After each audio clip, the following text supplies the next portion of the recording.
Hello and welcome to our 10 years anniversary series. We have today a great guest, and because this series is coming to an end almost, this is one of the ones that we reserved towards the end. This is Lorraine Chapman. I'm sure you know her, especially if you have been part of the internship program or you've been involved with some of the academic initiatives. Lorraine has been instrumental to drive many of these programs, among many other things that she's done in her professional life for the past several decades. Of course, she has been always a great advocate of open source and HPCC open source in particular, and has helped drive a number of projects throughout the community. So, hello, Lorraine, and thank you for being here. Hello, Flavio. Nice to be here.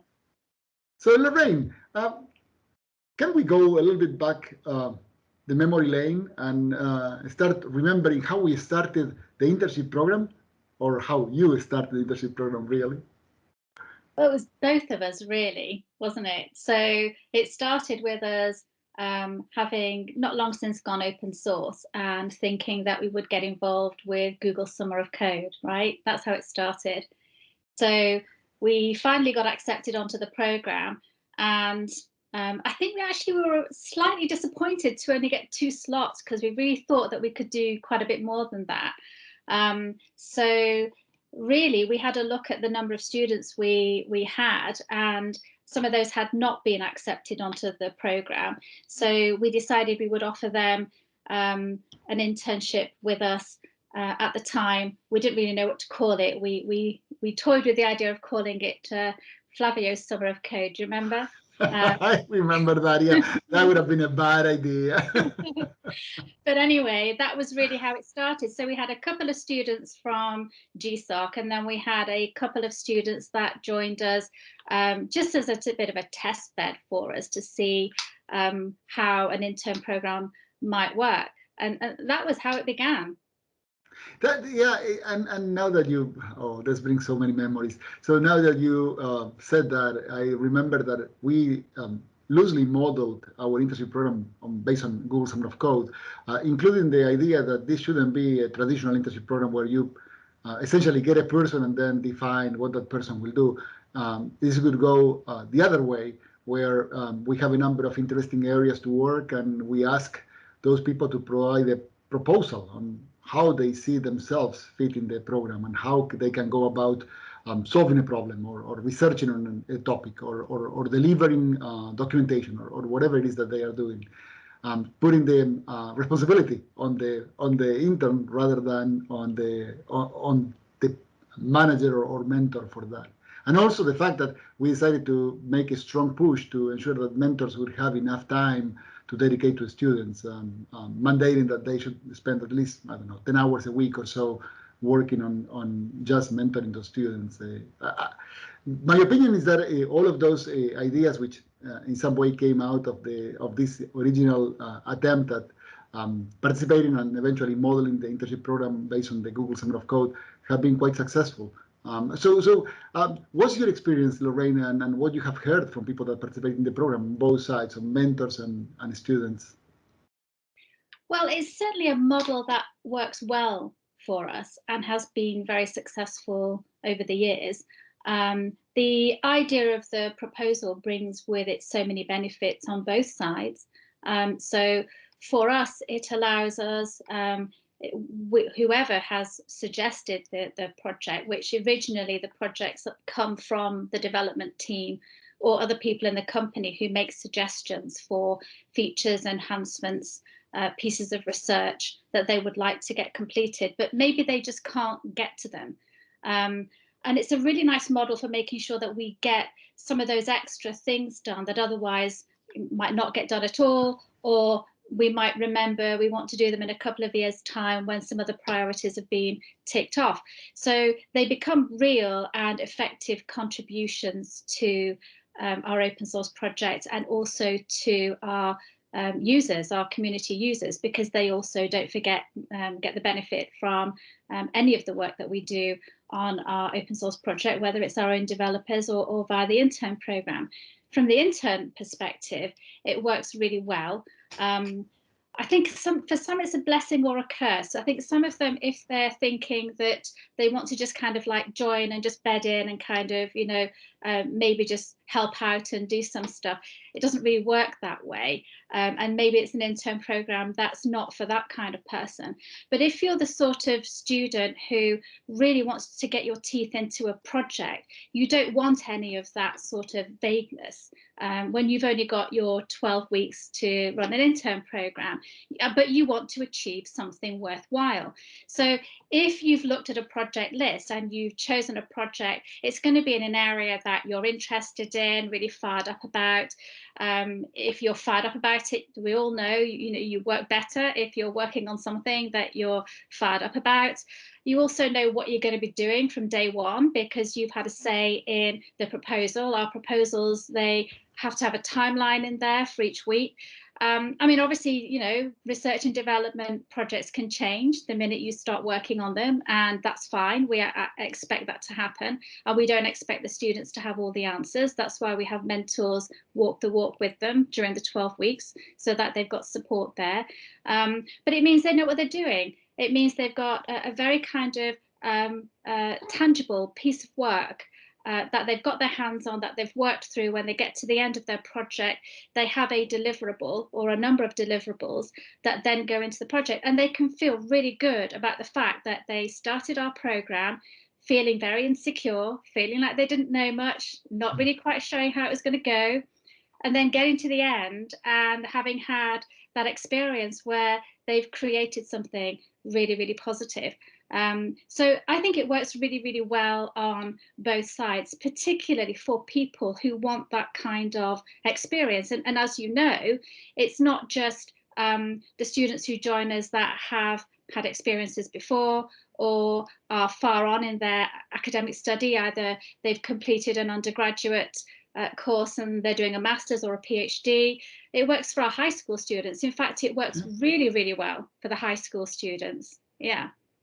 Well, it also, the entire process of going through a proposal, understanding how you can add value or deliver on a project and proposing that, it also nudges them towards, I think, the right attitude that they will need in the rest of their professional lives, right? Where they need to take ownership of their careers. And this in some way gives them that incentive to start understanding how to do it. And you're absolutely right. This might not be everyone's cup of tea, and maybe other people might prefer something that is more guided and more handheld. But I do think that it does drive people to become more self-starters, which is extremely important in life. Those are the ones that typically succeed the most, right? Well, it teaches all sorts of other skills as well. So, and actually some skills that some people, when they first start off in their career, may not get to use that much because they're at a position in the organization where other people are taking the decisions or making the plan. So they actually really get quite a well-rounded experience. They are actively engaged in the planning process, having to scope out what they're going to do, having to keep to deadlines, having to hustle a bit when they hit a roadblock and they don't know what to do. I mean, we've never been there. We've never had that, have we? Of course not. Yeah, never. And we'll never do it again. No. But and the mentors are really key here because they are people who are experts in the field that the student has chosen. So they're not sort of just people who have a little bit of insight into the project. They're actively working on the project and in a similar area. So they are the right people to support and advise the students. And there's always a backup mentor, and they usually, you know, come along for the ride. So while there's supposed to be one mentor, most students will find that they actually have two people backing them up, and more because there are other members of the team that they have to liaise with if they're checking in code. This year, because we've been doing a lot more cloud native related projects because of our cloud native platform, there are people on the team who have a lot more knowledge about how to get set up. So they get drafted in to help the students get set up. So they really do become embedded in part of the team, learning new stuff. They teach us stuff. I mean, you know already there has been one blog, and there are more coming, by some of our students who have found ways of doing some of that setup that will help our community out there who will move on to using our cloud native platform get started. So it's a real two-way street, and they surprise us every year. Well, they surprise me. I think they do a wonderful job, and it just gets better and better in my mind. Yeah, and that surprised me too, and I think everyone. I think the extremely valuable aspect of this program is the outcomes, and one of the things that I think is quite valuable for the students, at least maybe this is my opinion, is the fact that they participate in an open source project. So anything that they do goes back to the community. Anything that they do can be then shown as an achievement that they have, right? So if they go tomorrow and look for a job, they can always show that they worked on this, and they can even show the deliverables they produced, which is slightly different from what you get in a more traditional internship program, where you go to work for a company for whatever, a couple of months. When you leave, you don't take anything with you other than the fact that you were in an internship, and that's it. I think this gives more to those students, but as you said, also gives to the community, because all of these projects are projects that are needed. And if we didn't have this program, they would probably be delayed or perhaps even forgotten over time, right? Because there is no one to work on them. So that's also quite important. So what did you hear from the mentors and the students after they completed the program? Did you collect any feedback? How does that feedback look like?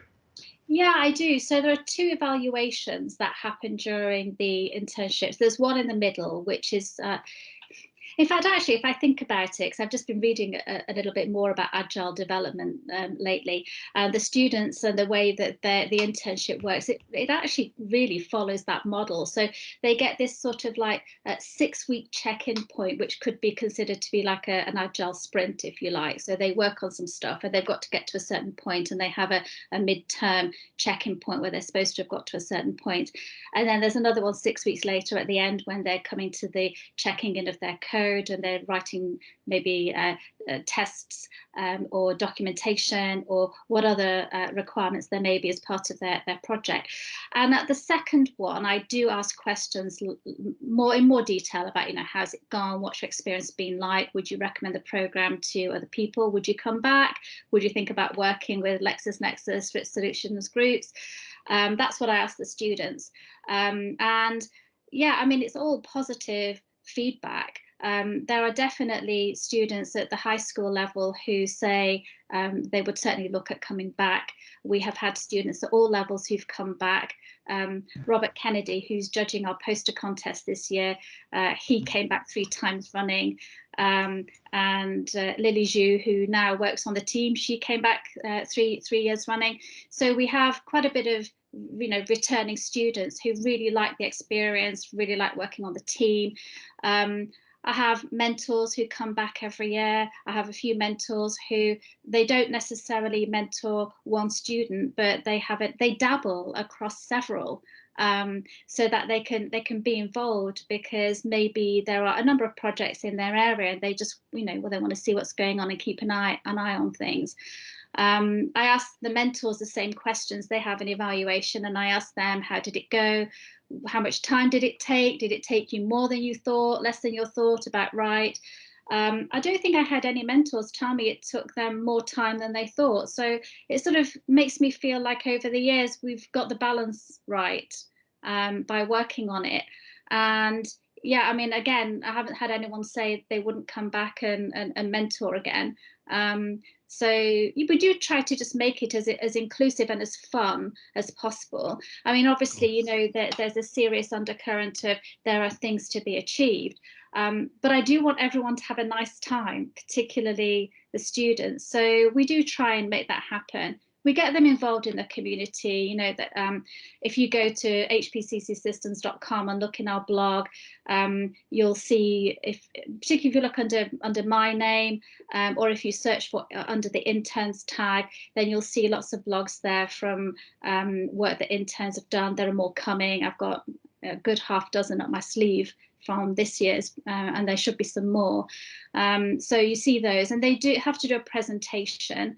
And those presentations will be made available so people can hear the students talk in their own words and present. And they're all really good presenters. I mean, you know, going back to when we were at school or at college, presentations were not really a big thing. Yes. I'm not terribly good at them as a result of that, but some of these, you know, 15, 16-year-olds that come in and do internships with us, they've already got that nailed, and they do really, really great presentations. So there's a lot out there for people to go and find out about what's going on, but it's also a good way for the students to get involved with the community, to communicate out to the community. They have to do their own blog journal, which is a weekly journal, slightly different take on it, so that you get to hear about their day-to-day experience. I had a bad week, I got stuck, but I got over it and I've moved on again. Or this was a really difficult part and I did not think I was going to get past it. But I've learned a lot, you know. So I think it's a really great experience in a very short space of time. They do a lot in 12 weeks. It is. You're absolutely right. Yeah, it's only, if we look at the general perspective, right? It is only 12 weeks. And yes, they get started in the program. They complete a task or a set of tasks that are predefined, and they learn quite a bit in the process. So this is quite satisfying. So just to close this, and I don't want to make this too long. We're trying to keep each one of these episodes short enough so people can take all of this in just one sit. But I'm sure there are some lessons learned, right, over the past several years of doing this. So do you have maybe one or two tool tips? If someone was to start a program like this, what would you recommend that they do? Or what have been the things that we didn't do that well from the get-go and then we improved on later on? I think really having a good overarching process that helps students and mentors keep in touch regularly is really key. So I feel like you know, communication with an intern program is really important. You can't really expect people who don't know anything about your organization, don't know any of the people in it, and really have very little experience of working in software development to be successful if you're not going to be there to help them and give them the support that they need. And this became very clear to us, particularly when supporting interns from high school, because a lot of them have never been out into the workforce. They don't know what it's like, and they don't even know some of them sort of the basic day-to-day stuff that we all take for granted with our knowledge. So it's really important to make sure that communication happens. So over the years, we've done things like making sure they do weekly reports. I get to see the weekly reports, and they do one saying what they've done this week and what they're going to do next week, and then I compare it the following week, and then I can see, is anyone stuck? Do they need any help, any extra training? The mentors will have a full-on meeting at least once a week, but we'll keep in touch via email. With COVID, of course, it all went remote. We've always had a remote element. At least half of our students every year before COVID worked remotely. But imagine doing this with high schoolers who've never been in a working environment before. So again, back to the agile model, daily meetings. They had daily meetings. What's happening to you today? What's your plan? Anything that you're stuck on, any help that you need. So I honestly think that you need a really strong structure behind it so that people feel the love of being on a team, even if they can't physically be amongst that team. And I think a lot of people probably through the COVID-19 situation have learned quite a bit about working remotely and how that can work very well and very effectively. And I would say that over the last couple of years, even with COVID, the intern program has just got better and better because we have extended the communication that's needed in order for people to feel supported. I think that would be my biggest takeaway. That is a great way to close this. And I agree with you. I think communication is absolutely key. And we learned it over the years. And I think we've been perfecting it because it's so critical to the process of learning for the students. So that's been a good lesson learned. So thank you very much, Lorraine. Unfortunately, we got to the end of the allotted time for this episode, but this is great. It has been a successful program, and you have driven this from the get-go, really from scratch. You started with nothing and built a program that has been successful and continues over the years with no interruptions, no issues really. Even though we went through a couple of years of pandemic and many other events throughout the lifetime of it. So thank you very much. And this has been great. And we'll stay in touch. You're welcome. Thanks for inviting me.